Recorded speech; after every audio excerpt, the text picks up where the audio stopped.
கர்த்தருடைய நாமத்திற்கு மகிமை உண்டாவதாக. ஆமேன். வாங்க வீடியோ பார்க்கலாம். இயேசு கிறிஸ்துவின் காலத்தில் இஸ்ரவேல் நாட்டில் வாழ்ந்த யூத மக்களிடையே 4 முக்கியமான சமய மற்றும் அரசியல் பிரிவுகள் காணப்பட்டன. இவர்களில் பரிசேயர் மற்றும் சதுசேயர் ஆகிய இரு பிரிவினரும் அதிக செல்வாக்கு செலுத்தினார்கள். பரிசேயர் பிரிந்து சென்றவர்கள். இவர்கள் யூத சமூகத்தில் மிகவும் செல்வாக்குமிக்க மதக்குழுவாக இருந்தனர். இவர்கள் சாதாரண மக்களிடையே அதிக மதிப்பை பெற்றிருந்தனர். முன்னோர்களின் பாரம்பரியமான வாய்மொழி சட்டங்களையும் மிக தீவிரமாக பின்பற்றினர். மரித்தோர் உயிர்த்தெழுதல், தேவதூதர்கள் மற்றும் ஆவிகள் இருப்பதை இவர்கள் நம்பினார்கள். ரோம அரசாங்கத்தை விரும்பவில்லை என்றாலும் மத சுதந்திரம் இருக்கும் வரை அமைதியாக இருந்தனர்.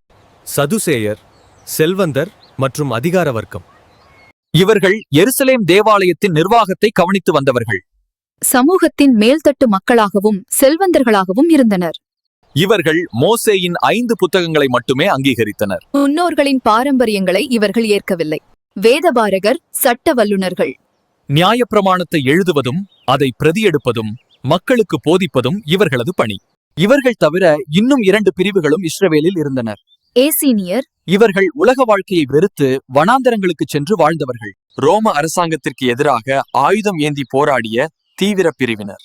ஆம், அவர்கள் சுதந்திரத்திற்காக போராடினார்கள். பரிசேயர்கள் மக்களின் அன்றாட ஆன்மீக வாழ்க்கையை வழிநடத்தினர்.